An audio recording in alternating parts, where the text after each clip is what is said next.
Bismillahirrahmanirrahim. Assalamu alaikum.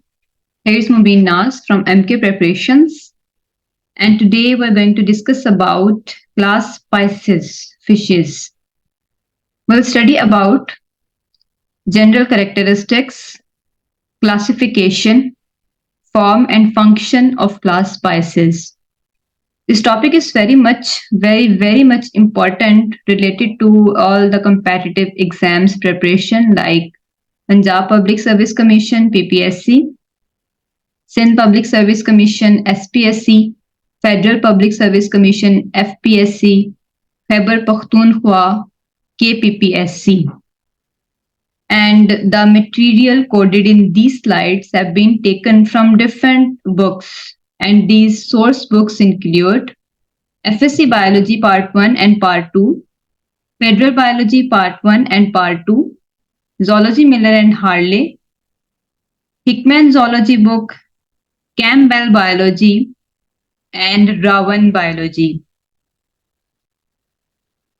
And the contents we're going to discuss about include phylogenetic relationship of fish, classification of fishes with their general characteristics, locomotion, nutrition and digestion, circulatory system, gas exchange, swim bladder and lungs, nervous system and sensory functions, electroreception, excretion and osmoregulation, reproduction and development, and all the important questions that I have quoted for you guys, as well as the PPSC Zoology past paper questions.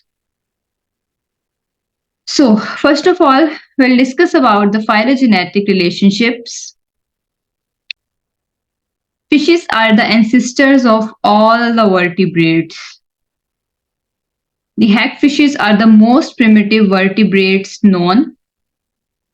This is very much important point related to your exams. So, Chinese researchers has found a lancet-shaped animal with the active predatory lifestyle, and it was discovered about 530 million years old. There was another group named as conodonts. They had two large eyes and the mouth with tooth-like structures made up of the dentine, and it was discovered about 510 million years ago. Then after that, the discovery of the conodonts it followed by the ostracoderms about 500 million years ago. Means 500 million years ago, ostracoderms were discovered, and after that, the discovery of the ostracoderms lead to the discovery of the conodonts 510 million years ago. Evolution of fish began during the Cambrian explosion. Conodonts and the ostracoderms, they originated during the late Cambrian. Jawed extant fishes appeared during the Silurian period, the late Silurian. Devonian period is known as the age of fishes, and this is very much important point. The age of fishes is actually a Devonian period, and jawed extant fishes appear during the late Silurian. So you can see here in the diagram the common chordate ancestor leading to the vertebrata or Craniata group that has been divided into two subgroups: Gnethostomata with jaws and Agnatha without jaws. And Agnatha lead to the ostracoderms, and the gnethostomes are further divided into there is a one lineage leading to the placoderms, the second lineage chondrichthyes, which include the cartilaginous fish, and it includes holocephalans, chimeras, and elasmobranchs, sharks, skates, and rays. The third group of the gnethostomata is actinopterygons, and the actinopterygons are the ray-finned fishes. Acanthodians, the extinct group, and after that, it's leading to the modern neopterygons that are known as the teleost fishes. You can see here in the diagram again the two groups, Agnatha as well as the Gnethostomata.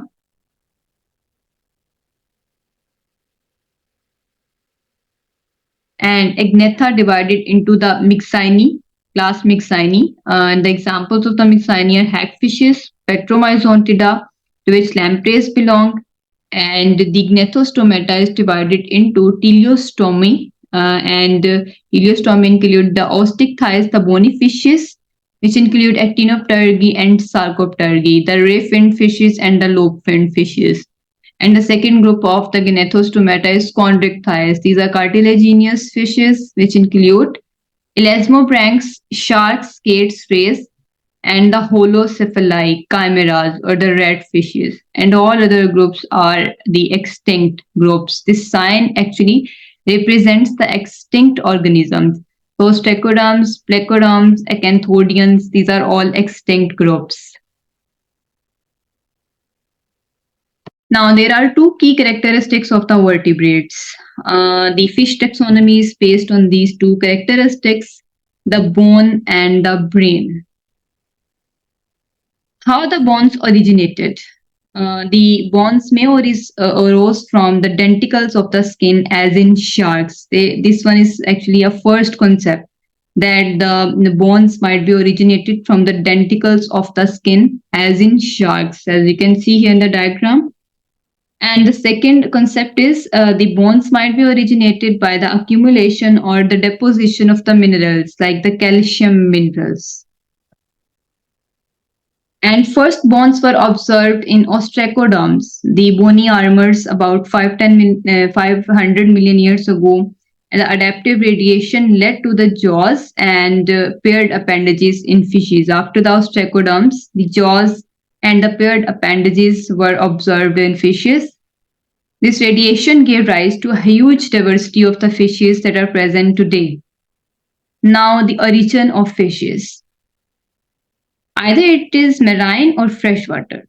So, although freshwater resources are too small in nature, about 41% fish variety is present in freshwater, which is 0.0093% of the total volume of the earth. So actually the freshwater and the marine water, if we're going to compare these two types of water, so freshwater resources are only less than 1% on the planet Earth. And in a very small amount of the freshwater, 41% of the fish variety actually exists. But it really doesn't mean that the fish originated from the freshwater. The fishes were originated in marine waters. Next is the classification of fishes with difference in different books. So there is actually a chart has been shown to you here. The group Vertebrata is divided into two superclasses, Agnathans and Gnathostomata. Agnathans are without the jaws, and the gnathostomes are with jaws. So agnathans are the organisms that are jawless, they lack paired appendages. Gnathostomes are having jaws and the paired appendages. Agnathans are divided into further two classes, the class Myxini, and the example of class Myxini is hagfish. The class Cephalospidomorphi is the second class of the agnathans, and the examples of Cephalospidomorphi is lampreys. Gnathostomes is divided into further two classes, the osteichthyes and the chondrichthyes. Osteichthyes are bony fishes, and the chondrichthyes are cartilaginous fishes having the cartilaginous skeleton. Now, the gnathostomes are divided into two classes, class chondrichthyes and the class osteichthyes. We'll have a look on the further division of these two classes. Class chondrichthyes is divided into subclass elasmobranchi, and the subclass elasmobranchi includes the sharks, skates, and rays. The subclass holocephali includes the rat fishes and the chimeras. Class osteichthyes is divided into two subclasses. The first one is the subclass sarcopterygii, to which the lungfishes and the sailcans and one extinct group belongs. And then the second class or the subclass is actinopterygii, to which the ray-finned fishes belong. Sarcopterygii are actually the lobe-finned fishes, and the actinopterygii are the ray-finned fishes. Now, according to Miller and Harley, 5th edition, we'll have a look on the classification of the fishes. So, according to 5th edition, the subphylum Vertebrata is divided into two groups, the Gnathanes and the Gnathostomes. And the Gnathanes, the without jaws organisms, are divided into two classes, Myxini and the Cephalosporomorphae. Myxini is having fishes and the Cephalosporomorphae includes the lampreys. And the gnathostomes are further divided into two classes, the chondrichthyes and the osteichthyes. But according to Miller and Harley, 10th edition, there is a subphylum Craniata that is divided into two infraphylums, Hyperotratae and the Vertebrata. The infraphylum Vertebrata is divided into two superclasses. The first one is the Petromyzontomorphae and the second one is the superclass Gnathostomata. The superclass Petromyzontomorphae is having the class Petromyzontida and the example is lampreys.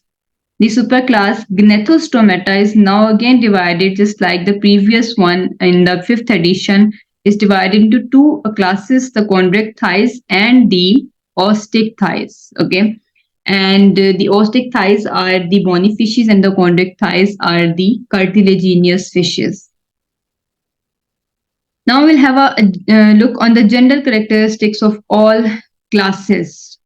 So we'll study about all the classes and separately about their general characteristics. And remember, these characteristics are very, very much important related to your PPSC exams, and a lot of questions have been asked from these topics that I have quoted for you here. So first of all, the characteristics of the class Myxini, and the examples of the Myxini is hagfish. Body. The body of the hagfish's body is cylinder, eel-like, rounded with naked skin containing the slime gland. So you can see here in the diagram, body is cylinder, eel-like, it's rounded, and the skin is naked without any scales, and it's containing the slime glands. So these are the slime glands. Biting mouth with two rows of the reversible teeth, but no jaws, because these are gnathanes, they are having no jaws, but two rows of the reversible teeth are present.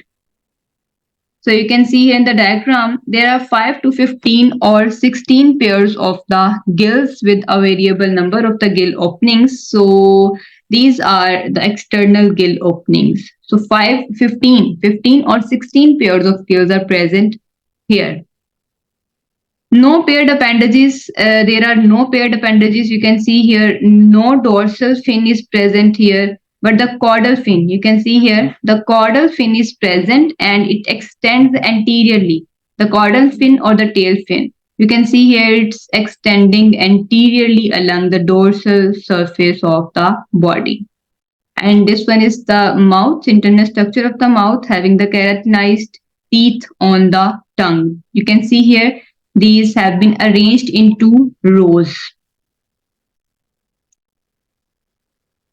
Now the body systems. So heart is divided into sinus venosus, atrium and the ventricle.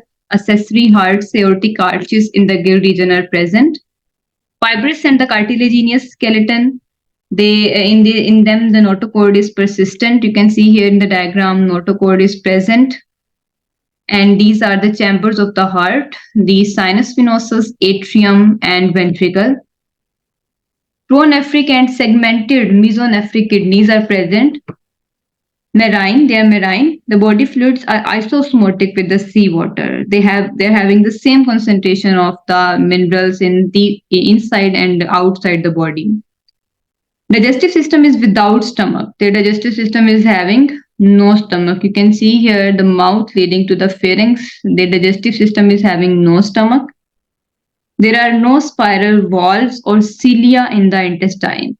So they are having intestine, but in intestine, to increase the surface area for absorption, there is no spiral valve or cilia. Now the nervous and the sensory functions. So they are having dorsal nerve cord with the differentiated brain. They are having no cerebellum. There are 10 pairs of cranial nerves. dorsal and the ventral nerve roots are united. Sense organs are present for the taste, smell, and hearing. Their eyes are degenerated, and one pair of the semicircular canals is present in ears. Now, their reproduction. Their sexes are separate, ovaries and testes in the same individual, but only one is functional. Means both types of the reproductive structures are present in the same individual. They might be present in the same individual, but only one is functional. External fertilization, they are having large yolky eggs and no larval stages. You can see here, these are the large yolky eggs of hagfishes. Now we'll have a look on the general characteristics of the class Petromyzontida or Cephalaspidomorphi. And the examples of the Cephalaspidomorphi is lampreys. So the body. You can see here in the diagram, the body is cylinder, eel-like, rounded with naked skin. They are also having no scales, one or two dorsal fins, and no paired appendages. There are no paired appendages, means no limbs or fins are present, but dorsal fin is present. So this one is the dorsal fin. Two dorsal fins are present, this one and this one. They are having 7 pairs of the gills. They are having these 7 pairs of the gills, each with external opening. Lampreys have salivary glands with anticoagulant secretions. Lampreys are actually working as the external parasites. They are having sucking mouth. So when they're going to suck the body fluids of animal, they will release the anticoagulant secretions that will prevent the blood of the host from coagulation. Olfactory sacs are blind and do not open into the mouth cavity. They are having sucker-like oral disc and rasping tongue with well-developed keratinized teeth. You can see here their mouth is having sucker-like oral disc and rasping tongue with well-developed keratinized teeth. Now the body systems. So heart is having sinus venosus, atrium, and ventricle. Opisthonephric kidneys are present. The kidneys are opisthonephric. Body fluids are osmotically and ionically regulated. They are not isosmotic. They have to regulate their concentration of ions. The digestive system is without any distinct stomach, just like the hagfishes. The intestine is with spiral fold. If you're going to compare this with the hagfishes have no spiral valve, but intestine is having spiral folds to increase the surface area. Now the sensory and the nervous functions. Fibrous and the cartilaginous skeleton is present. Notochord is persistent. You can see here in the diagram. Dorsal nerve cord is with differentiated brain. Small cerebellum is present in their brain. They're having 10 pairs of the cranial nerves, and the dorsal and the ventral nerve roots are separated. But if you're having a look on the hagfishes, their dorsal and the ventral nerve roots are united. Sense organs of the taste, smell, and hearing are present, as well as eyes are well developed in these fishes. There are 2 pairs of the semicircular canals in ears. Now their reproduction. Their sexes are separate. Single gonad without the duct is present. Sexes are separate. They are anadromous, migrate from sea to freshwater for spawning. Means their actual habitat is sea, but they will migrate to freshwater for the spawning, for the breeding purposes. You can see in the diagram, they are showing the reproduction in the streams. External fertilization, and the external fertilization leads to the development of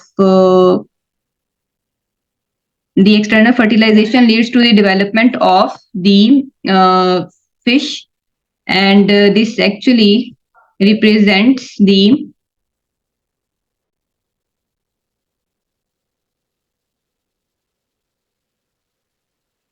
so there is external fertilization They have long larval stages, and the larva of the lampreys is known as the ammoset larva.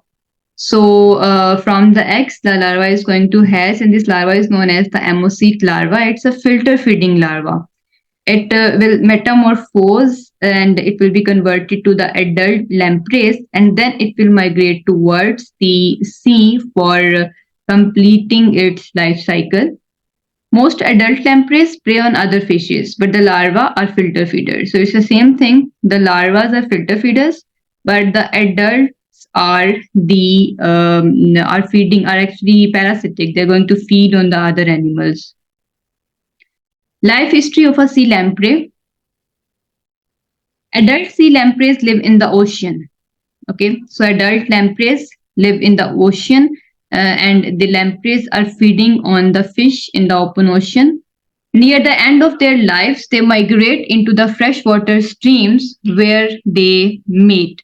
So at the end of their lives, they will migrate and will move into the freshwater streams where they will mate, they will spawn. They deposit eggs in nests on the bottom of the stream, and young ammoset larvae hatch in about 3 weeks. And they will deposit eggs in pond stream, and then the larva is going to hatch out after 3 weeks.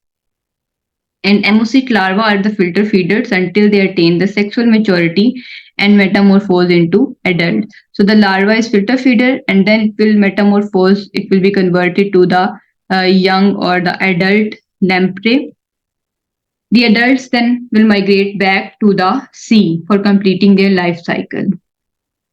Adults return once to the headwaters of their streams to spawn and die. This adult will move towards the ocean. It will undergo one life cycle, and then they will spawn there and they will die. Now, the characteristics of the class Chondrichthyes. These are the cartilaginous fishes, which includes the sharks, skates, rays, ratfish, and chimeras. First one, they are large, average about 2 meters. The body is fusiform or dorsoventrally depressed. They are having the heterocercal caudal fin, means with unequal lobes. Difficircle in chimeras, having the pointed ends. So these are the caudal fin shapes. Heterocercal in sharks, homocircle in perch, homocircle having equal lobes, heterocercal having unequal lobes, difficircle having pointed ends. Paired pectoral and pelvic fins are present. So you can see here, these are the pectoral fins. The paired pectoral and the paired pelvic fins are present. Pelvic fins in male modified as claspers. In males, the pelvic fin is modified as clasper. Now the mouth is ventral. You can see here the location of mouth. Mouth is ventrally located. The two olfactory sacs that do not open into the mouth cavity are present in lesmobranchs. Nostrils open into the mouth cavity in chimeras. Jaws are present. Their skin is with placoid scales or naked. Their skin might be naked without any scales, or the skin might having the placoid scales. Teeth of the modified placoid scales and polyphyodont in elasmobranchs. So a polyphyodont means having many sets. So in most fishes, the teeth are polyphyodont. They will have many sets. They are not like humans, which are having the 2 sets, the milk teeth and the permanent teeth. In case of fish, their teeth are going to fall out and they will be replaced by the new ones again and again many times in their life. So the teeth of the modified placoid scales are present. See, this one is the placoid scale, and these are the modifications of the placoid scales in the form of teeth. Teeth modified as grinding plates in chimeras. Now the endoskeleton is entire. Notochord is persistent but reduced. Vertebrae is complete and separate. Vertebrae present but centra absent in chimeras. Now the digestive system is having the J-shaped stomach, but stomach is absent in chimeras. You can see here the stomach is J-shaped. Intestine with a spiral valve and often with a large oil-filled liver for the buoyancy. So their intestine, you can see here in the diagram, this one is the intestine. Intestine is having the spiral valve and the oil-filled liver is present that works as a buoyancy apparatus. Now the shark heart, circulatory system of several pairs of the aortic arches. They are having single circulation. Hepatic portal and renal portal systems are present. Heart is divided into the sinus venosus, to atrium, to ventricle, and to conus arteriosus. Now, the respiration is by means of 5 to 7 pairs of the gills, leading to the exposed gill slits in elasmobranchs. You can see here 5 to 7 pairs of the gills. 4 pairs of the gills are covered by an operculum in chimeras. Usually, in chondrichthyes, the operculum is not present, but there is an exception for the chimeras. They're having the operculum. There is no swim bladder or lung. They're having the opisthonephric kidneys. And the rectal glands are present to excrete out the extra salts. The blood is isoosmotic or slightly hyperosmotic to the seawater. If they're living in seawater, they might have safe concentrations of the ions into and outside the body, or they might have a high concentration of ions or salts into the body fluids than the seawater. High concentrations of the urea and trimethylamine oxide in the blood. Their body fluids might considered hyperosmotic. Usually these are hyper, but considered hyperosmotic due to the presence of the urea. Or sometimes urea is too much toxic, it's been replaced by the trimethylamine oxide. So due to presence of these two substances, their body fluids might be considered as hyperosmotic. Their brain is having 2 olfactory lobes. You can see here having 2 olfactory lobes, 2 cerebral hemispheres, 2 optic lobes, cerebellum and medulla oblongata is present. Cerebellum and medulla oblongata. They are having 10 pairs of the cranial nerves, 3 pairs of semicircular canals, sense of smell, vibration, reception, vision, and electroreception. These are well-developed senses in these fishes. Now their sexes are separate, gonads are paired, sexes are separate, gonads are paired, the ovary, paired ovary and the paired testes in case of male. Reproductive ducts open into cloaca. So the ovary is leading to the oviduct, oviduct is leading to the cloaca. Similarly in the males. And separate urogenital and the anal openings in the chimeras. This one is the exception. Now, the sharks or the cartilaginous fishes might be oviparous, egg-laying, ovoviviparous, and the viviparous. They might give birth to the young ones. The fertilization is internal and the direct development. There is no larval stage. Now, there are 2 subclasses of the chondrichthyes. The first one is the subclass elasmobranchi and the second one is the subclass holocephali.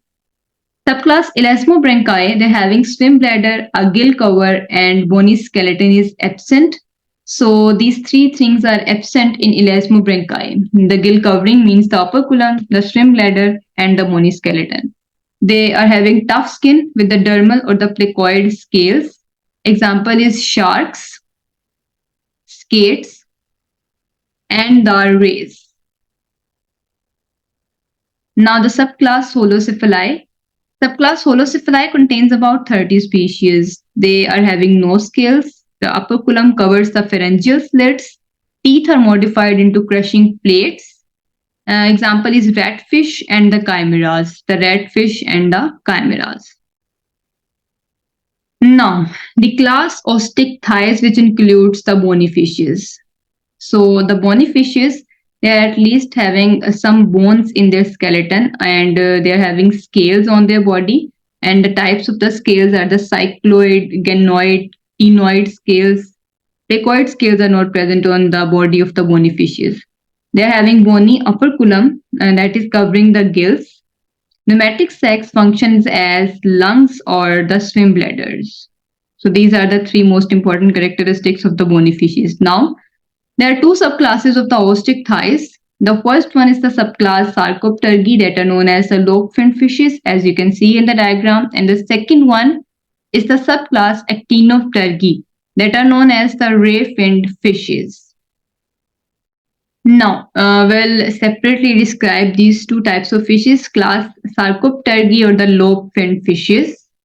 So characteristics of Sarcoptergi include their having paired fins with muscular lobes. Okay, paired fins are present, but the muscular lobes are present in them. Pneumatic sacs function as lungs in Sarcoptergians. The caudal fin is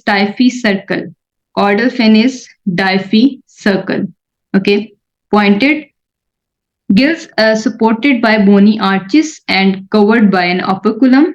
Swim bladder is vascularized. Characteristically, they are having 5 aortic arches, 10 pairs of cranial nerves, and 3 pairs of semicircular canals. Now, there are 3 groups of the Sarcoptergians. The first group is lungfishes, the second is coelacanths, and the third one is osteolepiforms. So, the group 1. Lungfishes are having 3 surviving genera today. The first one is Protoprerus. It's found in the tropical Africa freshwaters. It is very much important point related to your exam. The second is Neoceratodus. These are found in the freshwater of Queensland, Australia. The third group is the Lepidosiren, found in tropical South American freshwaters. So these are the 3 surviving genera of the lungfishes, the first group. The second group is having coelacanths. The example of the coelacanth is Latrimaria columni. It is the probably closest living fish relative of terrestrial vertebrate. And the first terrestrial vertebrate we know about the amphibians. These are amphibians. So if a question is asked in a way that the closest living fish relative of the terrestrial vertebrates, so the amphibians, so you can simply choose the Latrimaria columni. Now the group 3, osteolepiforms or the tetrapodomorpha. So they are extinct, and they were extinct before the close of the Paleozoic period. Now the second group is the class Actinoptergi, the ray-finned fishes. So the gender characteristics of Actinoptergians include they are having paired fins, but here the paired fins are not supported by the muscular lobes. They are supported by the dermal rays. Caudal fin is heterocircle in ancestral forms, but it's homocircle in descendant forms, in present forms. They respire by gills and supported by the bony arches, and they are covered by an operculum. The gills are covered by operculum. Swim bladder is present with or without a duct connecting to esophagus. The function of swim bladder is buoyancy. Typically, they're having 4 aortic arches, nucleated erythrocytes, and 10 pairs of cranial nerves, 3 pairs of semicircular canals. Now, there are 2 groups of the Sarcoptergians, just like two groups of the Actinoptergians. The first group is the Chondrosteans. Examples include the sturgeons and the paddlefish. Second is Neoptergi. Example is garpike and bowfin.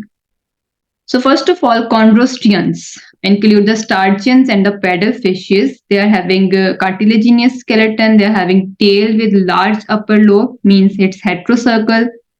Sturgeons live in the sea and migrate into the rivers to breed. And paddlefishes are large. They are living in fresh water. So this one is the sturgeon. This one is the paddlefish. Now the second group is Neoptergi, include the garpike and the bowfin. So there are 2 primitive genera of the Neoptergians. The first one is Lepisosteus. Example include the garpike. The second is Amnia, which includes the bowfin or the dogfish. And most living fishes are members of this group and are referred to as the teleosts. These are actually the modern bony fishes. So the number of the teleost species exceed about 24,000 according to Miller and Harley 10th edition, but it's about 20,000 according to Miller and Harley 5th edition. Now we have done with the locomotion, the gender characteristics of all the classes of fishes, and now we are moving towards the form and function part of the class Pisces. And this one is also very much important, and a lot of questions have been asked from this section as well in your past papers. First one is the locomotion. Body structure of a fish is adapted to aquatic environment. Streamlined shape and the mucoid secretions reduce the friction between the fish and the water. The most important problem or the most huge problem of the fish, they will have to face the problem of water, the force of the water, the dragging force of the water. To reduce this dragging force, their body's streamlined shape. So, and the second thing is to reduce the friction between the body of the fish and the water. The body of the fish is having some kind of mucoid secretions. Due to the water buoyancy, a fish expands return energy in support against the pull of gravity. It has to spend energy to pull its body against the gravity. Fishes move through water using their fins and the body wall to push against the incompressible surrounding water. So it's moving in a zigzag fashion. Forked caudal fin reduces the turbulence. This forked caudal fin is reducing the turbulence. It's reducing the interference of the water with their movement, and it's actually eliminating the hindrance of the water. So the fish will move forward in a zigzag fashion. Nutrition and the digestive system.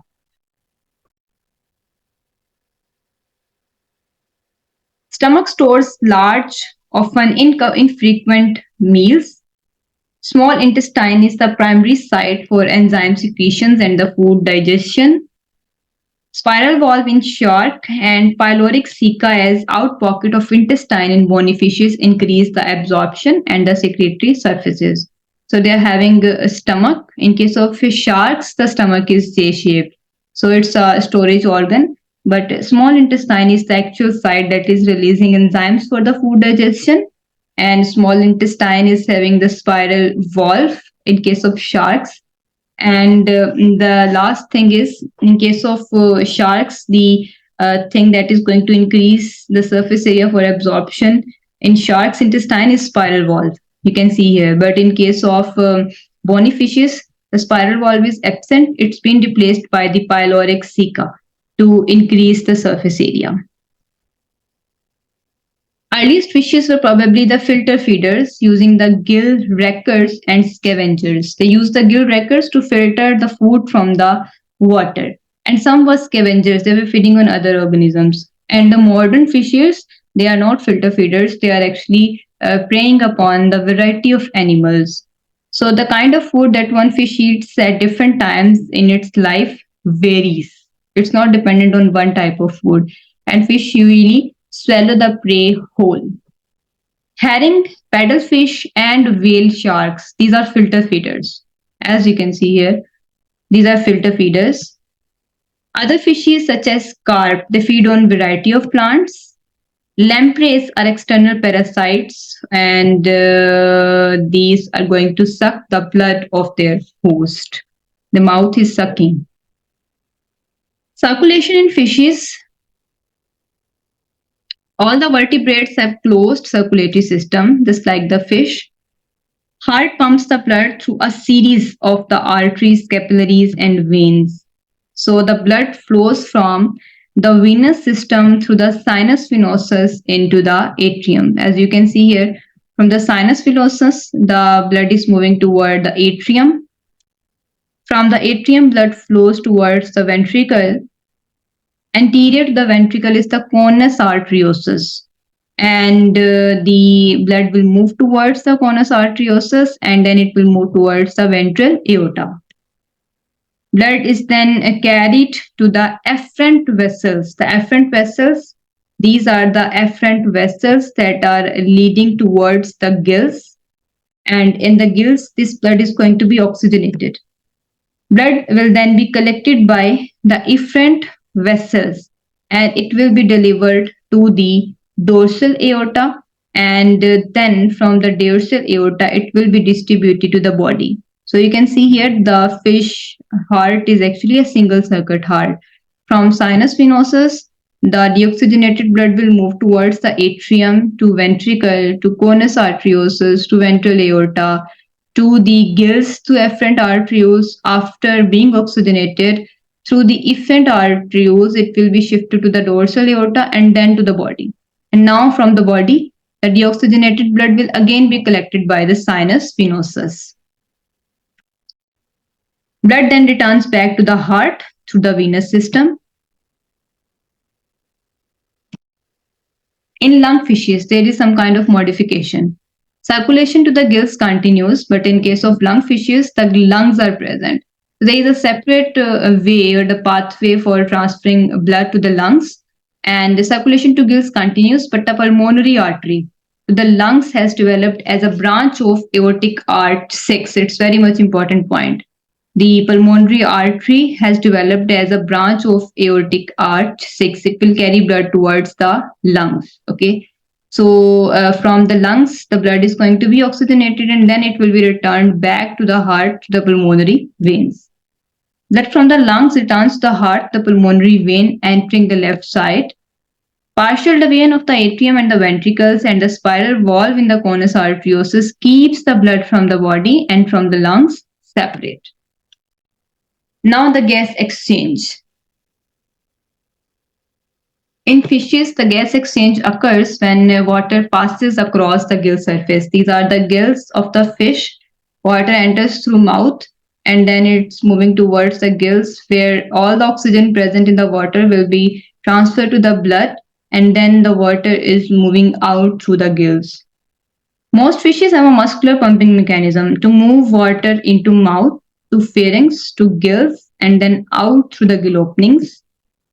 Some fish maintain water flow by holding their mouth open, and this type of the gas exchange is known as the ram ventilation. They will keep their mouth open for the continual entry of water to the gills. Spiracles in the elasmobranchs are used as alternate routes for water entering the pharynx. So in elasmobranchs, in replacement of the ram ventilation or keeping the mouth open for the entry of water, the spiracles are present. So these spiracles are actually a different route for entering water leading to the gills. Now we'll have a look on the structure of the gills. The gill, the main thing is the gill arch, okay, that is bony. So gill arch is divided into the gill filaments. So gill filaments extend from each gill arch and include the vascular folds of epithelium. Now the gill filaments, this one is the one gill filament. So you can see here the one gill filament, detailed structure of this one gill filament.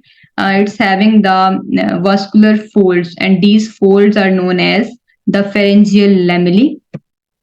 Gas exchange occurs as the blood and the water move in opposite direction. So in these lamellae, in these pharyngeal lamellae, the blood will move in one direction and the water will move in the opposite direction. That is known as the counter current mechanism. So that the maximum exchange of gases can take place. The carbon dioxide can move from blood to water and oxygen can move from water to blood.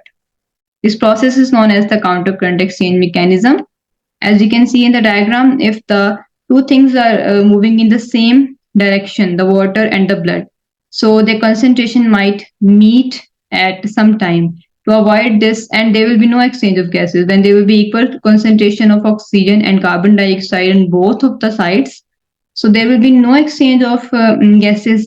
So that's why there is a counter current exchange mechanism. The water and the blood will flow in opposite direction, so that the maximum diffusion of the gases can take place. From water, the oxygen might move from blood, and from blood, the carbon dioxide might move to water. Swim bladder and the lungs. Most of the bony fishes have gas-filled chambers that are known as the pneumatic sacs, as you can see here in the diagram. The pneumatic sacs. In non-teleost fishes, the pneumatic sacs are connected to the esophagus through the pneumatic duct, and the swallowed air through the pharynx is going to enter in these sacs. In lungfishes, the pneumatic sacs function as lungs. In other bony fishes, the pneumatic sacs act as swim bladders for the buoyancy regulation. Swim bladder is connected to the esophagus, and mostly in case of teleost fishes, this connection of the swim bladder to the esophagus is lost. And usually, in the previous diagram, we studied that if the swim bladder is connected to the esophagus, to the duct, so the swallowed air will be enough to fill this swim bladder. But in case of most teleosts, there is no connection of the swim bladder to the esophagus or the gut. So the swallowed air, there will be no chance for the swallowed air to enter in this swim bladder. So how the gases are going to enter in this swim bladder? So there is another mechanism, and that mechanism is through the reed mirabile from the gas gland. So there is a network that is known as the reed mirabile that is connected to the gas gland. So from the gas gland through the reed mirabile, the gases are going to enter in swim bladder to cause its swelling. And gases might also be absorbed back to the blood through this ovale, that is the last part or the end part of the bladder, ovale. So from this portion, the gases might be absorbed into the blood.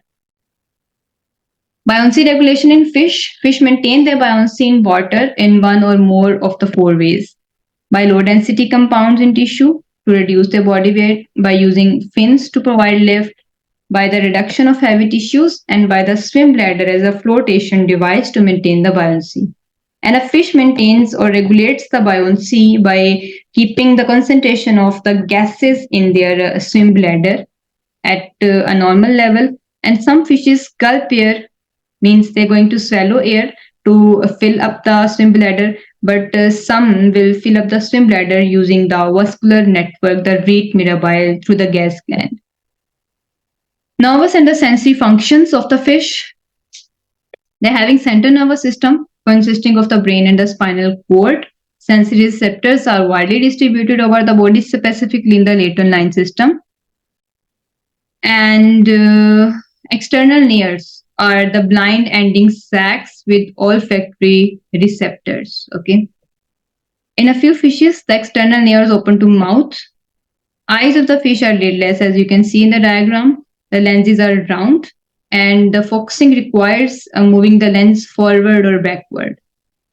Receptors for the equilibrium, balance, and hearing are present in ears of the fish, and the semicircular canals are present to detect the rotational movement and to maintain the balance and equilibrium of body. So these are the semicircular canals and the Weberian ossicles connected to vertebrae. These are also these are connected further to the swim bladder. So swim bladder is also involved in the production of the vibrations or the sound. Now running along each side of the most fishes is a lateral line system, as you can see here. And the lateral line system is having sensory pits in the epidermis, and these sensory pits are connected to the canals that are present just below this epidermis. So you can see here, these are the sensory pits, and these sensory pits, this one is the epidermis. Just below the epidermis, these sensory pits are connected to these canals, and receptors in these pits are stimulated by the moving water in these canals. This enables the fish to orient itself, participate in schooling, and avoid enemies. Now the electroreception in fish and the electric fishes. All organisms produce weak electric fields from their body, and the electroreception is actually the detection of the electric fields produced by a fish or some other organism. Electroreception and electroregeneration, these are demonstrated by many fishes, and electroreceptive sense is used basically for detecting the prey and the orientation of the fish. Some fishes can also generate the electric currents. And the best known fishes for producing the strong electric currents are the electric eel and the electric ray that are generating the current of almost 500 volts. Now, the excretion and osmoregulation. Excretion is the elimination of the metabolic waste from the body, and osmoregulation is maintaining proper balance of ions and water in the body. So now we'll have a look on the fishes. The fishes are having kidneys and gills for these functions, kidneys and gills for the excretion and the osmoregulation. In kidneys, the nephrons are present that will filter the blood-borne nitrogenous wastes, ions, and water, and across a network of the capillaries that is known as the glomerulus. So the blood will move into the glomerulus. Glomerulus is connected to the nephron. That one is actually a part of the nephron, and this one is the first part of the nephron that is having the slits or the pores here. So from the blood, all the nitrogenous waste will be filtered. All the nitrogenous waste, but not the blood cells. They will be filtered into the tubule, and then in the form of the excretory waste, they are going to be released out. While passing through the tubular system, when the wastes are going to pass through this tubular system, all the essential ions or the contents are going to be reabsorbed back into the fish body. The filtrate remaining in the tubule is now going to be excreted out. Now, we'll study about the osmoregulation in freshwater fish and the marine fish. This is very much important point, and many questions have been taken from this section as well. So, osmoregulation in freshwater fish. Freshwater fish face the risk of excess water buildup and ions loss because they are living in an environment, their freshwater environment that is having low concentration of ions and salts and more concentration of water. So they are not going to drink water, but water will enter by the process of osmosis into their body, and the amount of the water in the body will be increased. So they have to maintain their body fluids hyperosmotic. Their external environment is hypoosmotic, but they have to maintain their body hypoosmotic. Okay. To solve these problems, they never drink and have large glomeruli and relatively short tubular system. So freshwater fishes actually face the risk of excess water. Their body will have excess amount of water. To release this excess amount of water, they will release the hypoosmotic urine or the dilute urine, you can see. They will produce large volume of urine, the hypoosmotic or the dilute urine. And along with this hypoosmotic or the dilute urine, a lot of ions are going to be lost from their body. So they need to conserve these ions. Now they have some mechanisms to conserve these ions. They actually never drink water. So they are having large glomerulus and the short tubular system. The tubular system actually conserves water, and they do not need to conserve water. They need to conserve ions. So they have a short tubular system because already inside the body of the freshwater fish, water is present in abundant amount. So they need not to conserve water. That's why the tubular system is shorter. Okay. And in case of active transport of the ions into the blood, that one is the second mechanism. Because their ions are going to be lost from the body through the hyposmotic urine or the dilute urine. So they have to conserve the ions. So actively, the ions are going to be transported into their blood through the gills. So you can see here, the salts or the ions are being actively transported across the gills into their body. Now, why active transport? Because already they're having hyperosmotic body fluids and the external environment is hypo. So from hypo to hyper, the transfer of ions needs a lot of energy in the form of ATP. So it will surely be the active transport of ions. Now, osmoregulation in marine fish. Marine fishes face the opposite problem. They are living in an environment that is having high concentration of salts. And what they have to do, they have to maintain low concentration of ions in their body. So they have to combat water loss. They have to conserve the water and they have to get rid of the excessive ions that have been accumulated in their body. So they need to conserve water and get rid of excess salts. To get rid of excess salts, they are releasing the isosmotic urine, the small volume of the urine.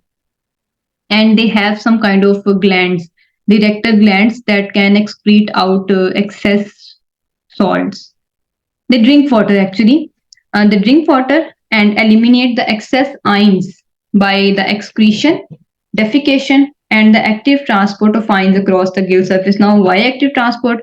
Now, these fishes are living in seawater, having high concentration of salts and in hyperosmotic environment, and they maintain the hypoosmotic body fluids. So, to release out the excess ions from the body to the outside environment means from hypo to hyper environment, they need to spend energy in the form of ATP. That's why it's the active transport of ions across the gill surface. The nephrons possess small glomeruli and long tubular system. Now, they have to maintain hyposmotic condition, means more concentration, more water and less ions. So they need to conserve water. To conserve water, their tubules, the nephrons are having large tubules so that they can conserve maximum water in their body. Elasmobranchs convert some of their nitrogenous wastes into urea, and which is retained in the tissue. It makes the body tissues slightly hyperosmotic to the seawater. Normally, we said that the marine fish is living in an environment that is hyper, and they have to maintain hypo in their body. But due to the presence of the urea, their body fluids look like they are hyperosmotic, but actually these are not hyperosmotic, they are hyposmotic. Elasmobranchs have a gland that is known as the rectal gland, and that gland functions to excrete out the excess sodium chloride from the body. Now, osmoregulation in diadromous fishes. Diadromous fishes are those fishes that migrate between the freshwater and the seawater. So their gills are capable for both the uptake and the secretion of the ions. When they are in the freshwater, they need to get rid of extra water. When they are in seawater, they need to get rid of extra ions. So they have accordingly their adaptations. So fishes get rid of 90% of nitrogen wastes as ammonia by the diffusion across the gill, and 10% waste as urea, creatine, or creatinine. These waste products are produced in the liver. Means from the ammonia, the urea, creatine, or creatinine will be produced in the liver, and they are going to be excreted out via the kidneys. Now the reproduction and development. So fishes are having paired ovaries and testes. They produce large number of the eggs in a single season. These are the eggs. Some fishes show mating behavior that helps ensure the fertilization. Some show nesting behavior to protect their eggs from predation, sedimentation, and fouling. Some are oviparous, and the elasmobranchs are ovoviviparous. And some other elasmobranchs are viviparous. We know that oviparous are the egg-laying, or viviparous are the fishes that are going to give birth to their offsprings.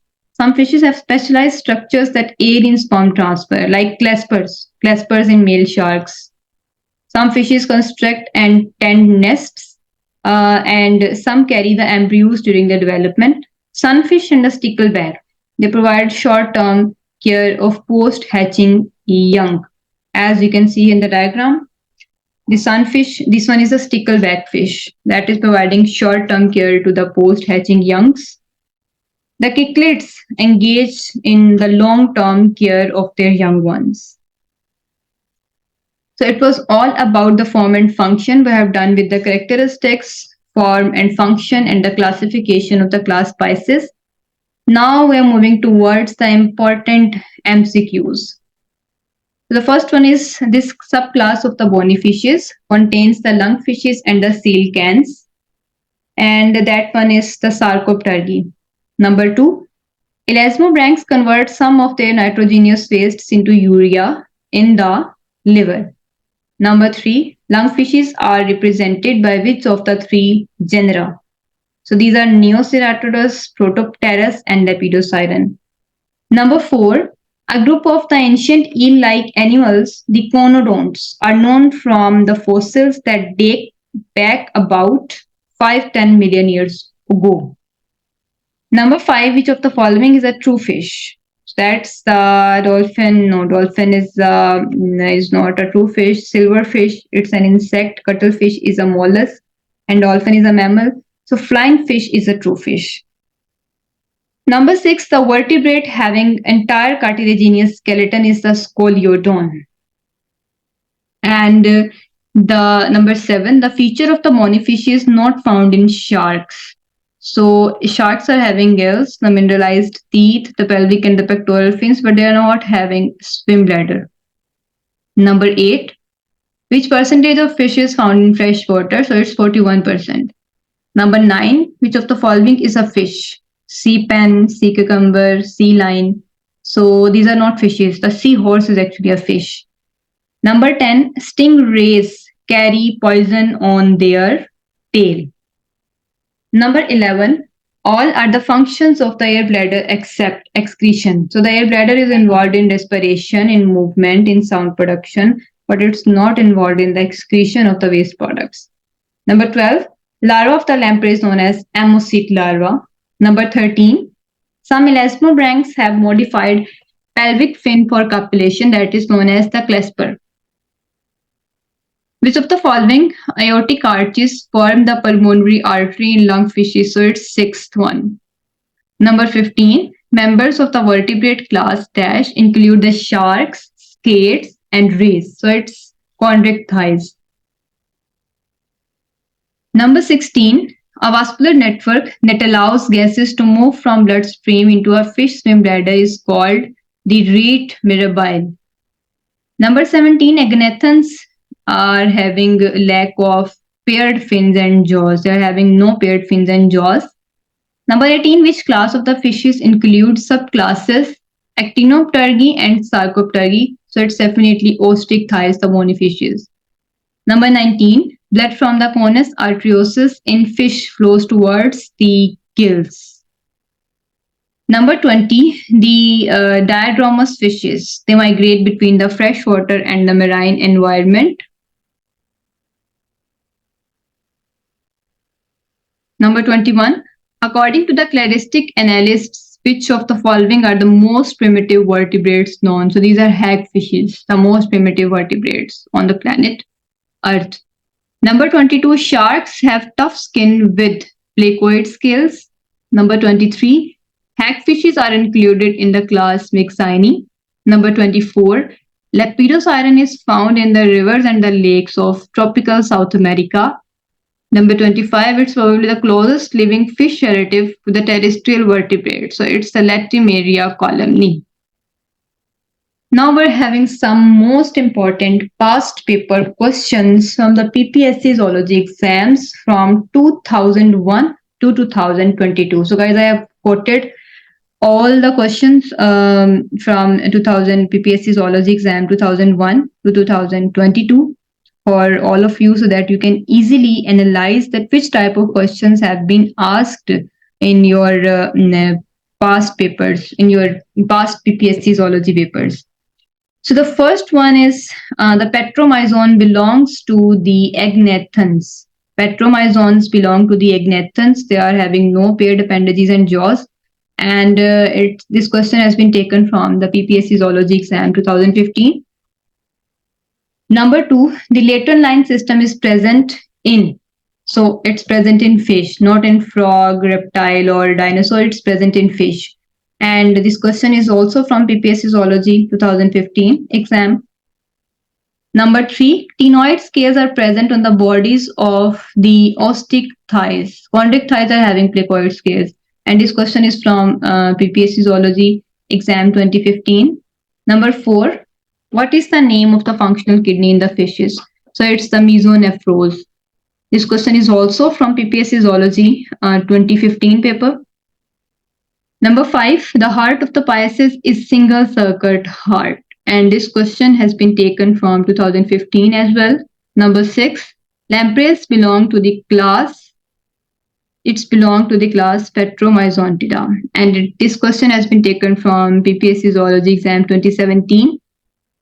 Number 7, primitive fishes were filter feeders. This question is from 2017. And number 8 is living dash are scaleless. Living hagfishes are scaleless. They are having no scales on their body. This question is from PPSC Zoology exam 2020.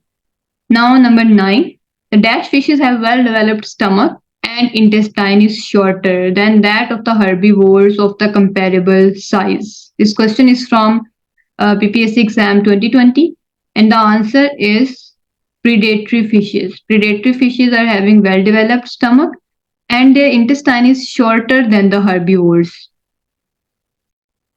Number 10. The electric eel can deliver an electric shock in excess of 500 volts. This question is also from the exam 2020. Number 11. Dash animals produce urea. So these are cartilaginous fish. Cartilaginous fish produce urea. And this question has been taken from the PPSC Zoology exam 2020.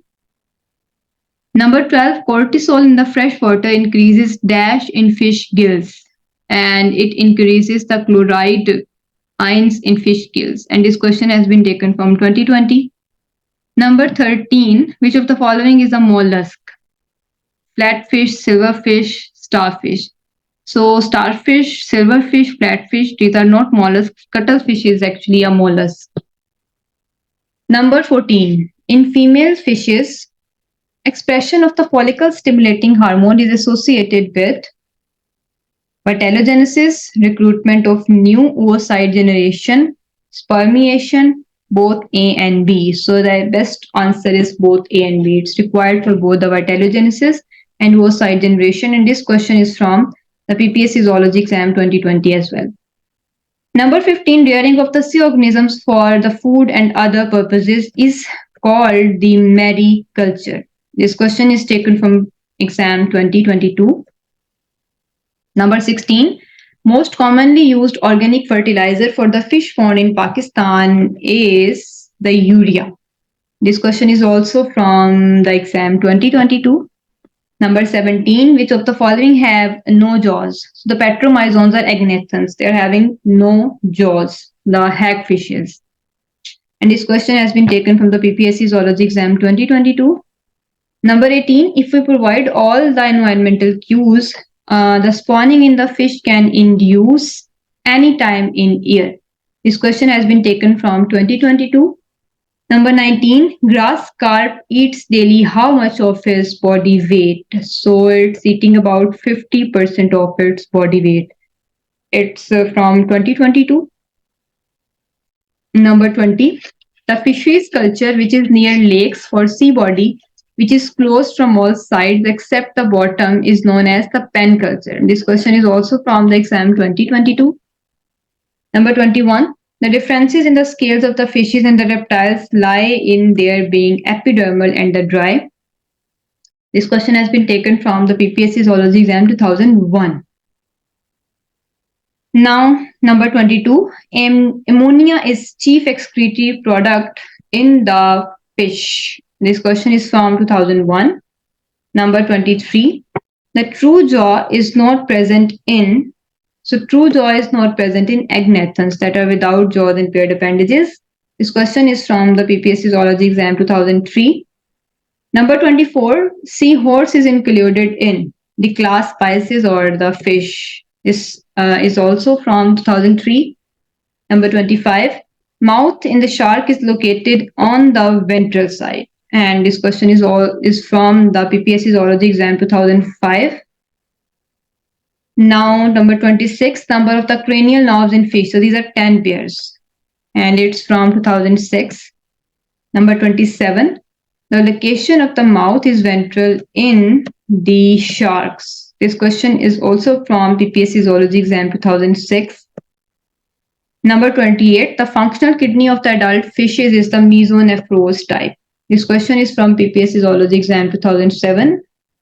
Number 29, the heart of fish is single circuit heart, and this question is from PPSC Zoology exam 2007. Number 30, scales in fish derive their origin from mesoderm, and this question is from PPSC Zoology exam 2010. Number 31, seahorse is included in fish, and this question is from the PPSC Zoology exam 2010. So we have done with all of the portions of this chapter: class Pisces, fishes, their gender characteristics, their classification, their form and function, and all the important MCQs for the next coming exams, and the past paper questions of the PPSC Zoology from the year 2001 to 2022. And just go through all of these slides. These would be very, very helpful for all of you guys for the preparation of all the competitive exams. And for the next time, we'll come up with a new video on the invertebrates. So until then, Allah Hafiz.